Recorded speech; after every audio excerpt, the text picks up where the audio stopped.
Halo, halo, apa kabar Anda semua? Kita kembali ngobrol bersama dengan Bung Rocky Gerung.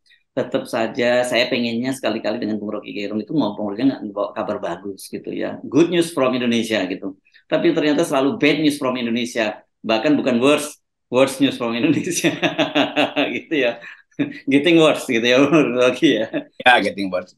Dan Ya. memang kalau kita lihat semua gejala minggu ini, mulai dari kasus pajak, terbuka lagi bea cukai segala macam, sampai trading robo kemarin itu di Surabaya, itu kelihatannya ada unsur yang mulai menjadi nyata, yaitu bahwa semua orang memanfaatkan sisa terakhir dari jabatan Presiden Jokowi. Jadi semua merasa bahwa Jokowi nggak mungkin lagi dia lakukan tindakan karena itu lakukan segala macam kemungkinan untuk merampok, menyogok segala macam, bermain isu insider trading.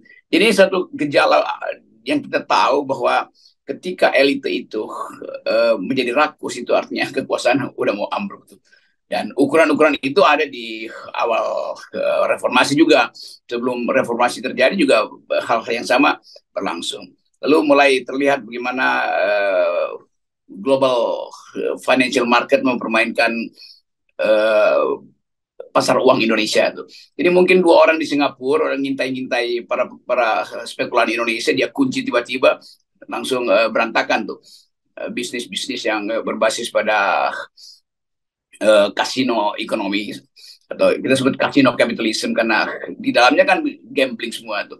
Jadi peristiwa-peristiwa itu menunjukkan bahwa memang sudah saatnya Presiden Jokowi ya lempar handuk aja lah, karena nggak bisa lagi dia tangani semua. Ya, ya.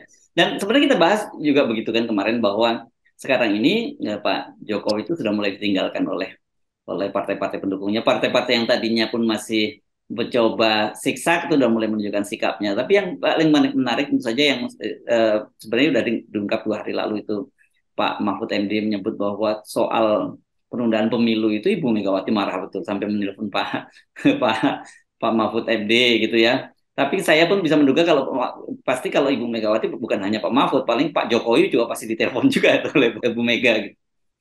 Saya kira Pak Jokowi udah silent teleponnya itu, karena udah trauma kalau ditelepon Ibu Mega pasti jeweran pertama kali. Jadi kelihatannya Ibu Mega menelpon Pak Mahfud karena mungkin dia terlalu marah sehingga dia nggak mungkin lagi telepon Pak Jokowi, nanti meledakkan. Jadi sebetulnya Megawati ada di dalam satu ujian antara menjadi negarawan, yaitu membaca arah bangsa ini yang sekarang sedang perang-peranda, atau jadi politikus yang lagi siksa. Ya, kita ingin Ibu Mega dalam keadaan sekarang jadi negarawan dan mengingatkan bahwa seluruh aktivitas politik Pak Jokowi itu bertentangan dengan ide membangun negara demokrasi modern. Itu sebetulnya. Dan Megawati punya banyak channel untuk menegur Jokowi. Tapi kalau dia pilih Mahfud dan Mahfud bocorkan itu artinya serius. Karena Pak Mahfud sebetulnya sekaligus mau katakan, Pak Jokowi, ini Ibu Mega minta janganlah nunda-nunda pemilu tuh. Dan sebetulnya yang terjadi, Mahfud juga mengingatkan Jokowi itu. Jadi Mahfud juga memanfaatkan pesan Ibu Mega untuk dia ucapkan ke publik. Tinggal dihitung motif Mahfud apa. Terus Ya. mengatakan, Jangan lupa Pak Mahfud itu politisi loh ya gitu ya. ya, Gak apa-apa tapi saya kira bagus juga gitu kalau yang dia mainkan seperti ini kan gitu ya. Ketimbang memainkan minyak sawit untuk biaya penundaan pemilu itu memperpanjang kampanye masa jabatan ya, ya saya kira lebih bagus main isu seperti ini karena dia inline dengan para civil society gitu ya. Satu satu apa ya satu gelombang gitu yang sama, satu frekuensi yang sama dengan para civil society gitu. nah itu yang baru mau saya analisis tuh. Saya tahu Pak Mahfud cara berpikirnya. Kaki yang satu di masyarakat sipil, kaki lain di istana tuh. Dan dia bisa lompat kiri kanan tuh. Sekarang dia lompat ke Ibu Mega, itu artinya pertanda ya sangat mungkin nama Mahfud muncul nanti sebagai calon atau wapres atau presiden bahkan dari kubu Megawati itu. Pada saat yang sama, Pak Mahfud mulai menanamkan hegemoninya atau minta permisi pada masyarakat sipil, kan begitu kan. Jadi kita paham logika politik Pak Mahfud tuh. Jadi kita dorong aja supaya Mahfud betul-betul jadi faktor nanti. Kalau terjadi perubahan politik, Mahfud pasti akan pindah. Yang paling cepat pindah dari istana ke masyarakat sipil pasti Pak Mahfud, karena dia melihat potensi dia untuk investasi ulang sikap politiknya itu. Jangan-jangan ada percepatan pemilu, jangan-jangan ada kecelakaan, maka dikocok ulang, tiba-tiba nama Mahfud muncul lagi tuh. sebagai salah satu kandidat entah presiden atau wakil presiden di dalam kompetisi nanti itu. Saya kira itu hal yang mudah kita baca karena kita kenal Pak Mahfud dan saya kira itu berhak dia karena dia tahu, kita juga tahu apa maksud dia, kira-kira begitu. Oke, pada satu kesempatan ketika saya ketemu juga saya bilang gitu, kita senyum-senyum, saya bilang ya oke, silakan Pak Mahfud lempar bola terus biar saya yang smash deh, saya bilang gitu ya. Iya. Oke, tapi ini kan menarik karena bagaimanapun juga, saya kira kalkulasi politiknya benar sih kalau Pak Mahfud kemudian lebih lompat ke Ibu Mega karena bagaimanapun juga Ibu Mega ini adalah ketua umum partai besar, gitu ya, yang lepas nanti apakah ada dalam pemerintahan atau tidak ada dalam pemerintahan tetap saja punya posisi tawar yang kuat. Beda dengan Pak Jokowi saya kira ya, begitu selesai menjadi presiden tahun 2024 ya posisi tawar Pak Jokowi itu sangat sangat lemah bahkan dibandingkan Pak SBY gitu yang sama-sama jadi mantan presiden, beda posisinya Pak Jokowi. Ya, SBY meninggalkan gelanggang politik dalam keadaan ekonomi bagus, turun sedikit tapi sejarah kerusuhan bagus, indeks demokrasi membaik itu. Sekarang Pak Jokowi di era akhir kepemimpinan dia itu seluruhnya buruk, ekonomi buruk, peristiwa-peristiwa hukum dan korupsi itu merajalela tuh. Jadi kesempatan Jokowi untuk memperbaiki udah nggak ada sebenarnya. Jadi dia akan diingat sebagai presiden yang gagal. Kan selalu ada kutukan periode kedua dan ini dikutuk benar-benar di dalam ya dihukum sebetulnya oleh sejarah tuh Pak Jokowi. Jadi akan diperlihatkan bahwa Jokowi akan menyeberangkan bangsa ini dalam keadaan porak-poranda tuh, hutang di mana-mana, korupsi merajalela tuh, pejabat pajak yang hidup mewah dan etika nggak dipedulikan, Sri Mulyani yang gagal untuk menegakkan keadilan. Jadi rejim Jokowi akan diingat sebagai rejim yang membusuk itu, decaying regime itu. Seharusnya kan tidak apa nggak boleh nggak itu tidak terjadi ya seharusnya ya Bung Rocky karena katakanlah soal ekonomi misalnya gitu kalau memburuk orang juga publik juga paham karena kita juga baru dilanda seluruh dunia dilanda pandemi kan gitu. Tapi kalau misalnya Pak Jokowi punya dalam demokrasinya dia lebih bagus kan orang mengingat bagaimana Pak Jokowi ini orang yang berangkat dari civil society dan orang kemarin banyak berharap kan dengan munculnya Pak Jokowi itu berbeda dengan pemimpin-pemimpin sebelumnya yang berangkat dari kalangan elit politik gitu. Iya, istilah civil society minimal ada civility itu, ada adab di dalam politik dia. Kita nggak lihat ada semacam civility di dalam kesipilan Pak Jokowi itu. Yang ada adalah semacam kepongahan dan berupaya untuk mengentengkan semua hal, bercanda dan kalau bercanda ya masuk akal juga boleh, tapi ini kan bercandanya nggak masuk akal itu. Bikin kebijakan di satu pihak ingin mempromosikan keadilan, di pihak lain memeras rakyat. Dan jadi semua kebijakan Pak Jokowi itu kelihatannya memang nggak ada pakem gitu. Jadi orang akan anggap ya Jokowi memang nggak punya kapasitas sebetulnya, tapi dipaksakan untuk 2 periode. Mestinya periode pertama selesai itu lebih enak bagi Pak Jokowi. Sekarang dia susah, dia sulit banget. Dan kesulitan itu dimanfaatkan oleh lingkungannya untuk nyodokin terus supaya kepepet benar-benar, lalu nanti larinya enak kan.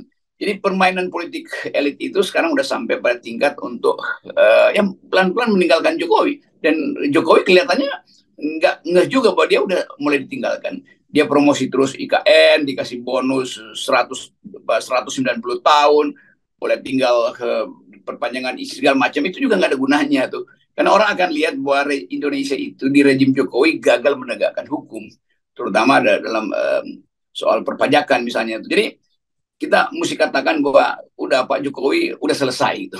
Dulu kita masih bilang ya sedang berakhir, kalau sekarang betul-betul akhirnya udah tiba. Dan bagaimana membalikkan misalnya kepercayaan publik pada pembayar pajak? Saya mau ikut dalam kampanye stop bayar pajak tuh, karena memang pajak kita itu dipakai untuk flexing untuk pamer kemewahan. Jadi itu intinya tuh, dan Jokowi gagal di situ tuh. Itu juga mau kita terangkan pada Sri Mulyani berkali-kali, ya udah nggak ada lagi waktu buat Ibu Sri Mulyani untuk memikirkan memulihkan martabatnya tuh. Jadi udah selesai di situ tuh. Dan pertanda pertama adalah ketidakmampuan Sri Mulyani untuk membalikkan keadaan, sehingga dia mesti mondar-mandir ke media massa, minta teman-temannya berkumpul. Padahal dia sendiri itu punya problem dengan sikap dia yang mendua dari awal.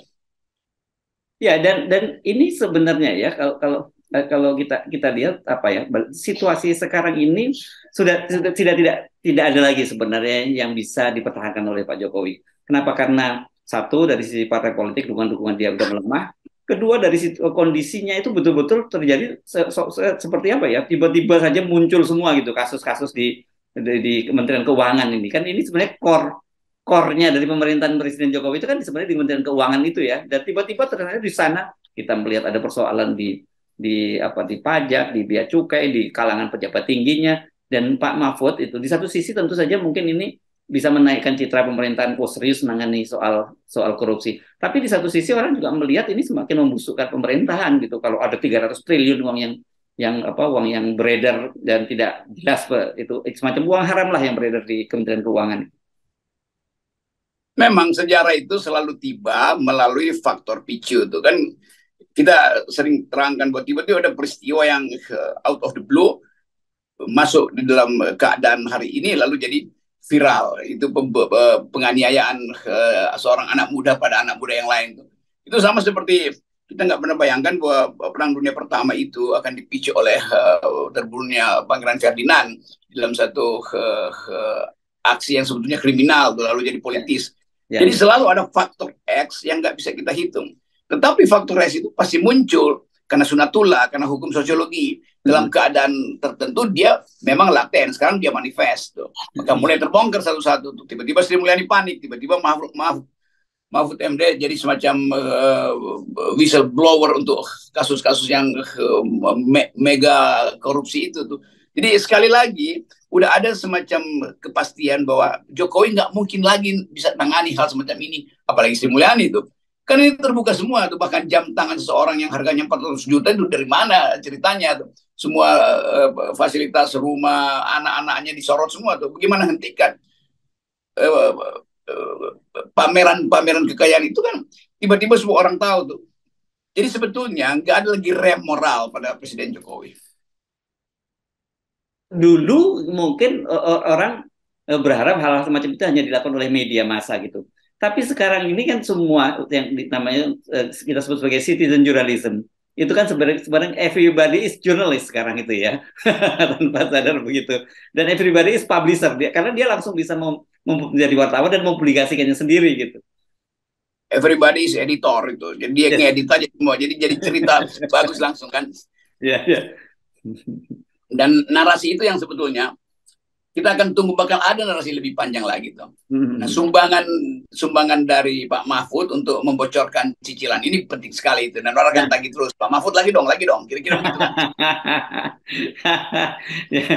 Ya ini ketemu gitu ya, Pak Mahfud dengan publik yang sekarang ini semua pokoknya kalau udah viral, itu pasti akan jadi kasus gitu.